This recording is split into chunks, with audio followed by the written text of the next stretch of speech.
yeah, I'll be watching for it. I think it's a matter of time it'll post.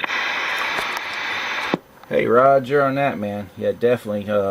Just get on there, hit refresh, and I'll try to load another one up on there too. You can see that maybe like an audio test too. You can actually hear it after the results. Maybe that was a test, but maybe I'll run another one on there when I hear you talking or something. 10-4, alright, good deal.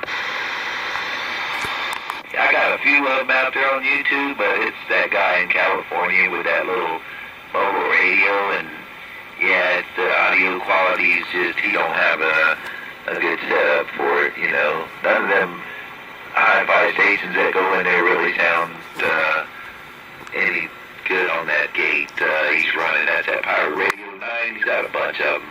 Just sounds like a TV with an echo on it. Roger, man. On this video I'm going to post for you, I'm going to pan over to my little amplifier so you know what I'm running. Alright, that's cool.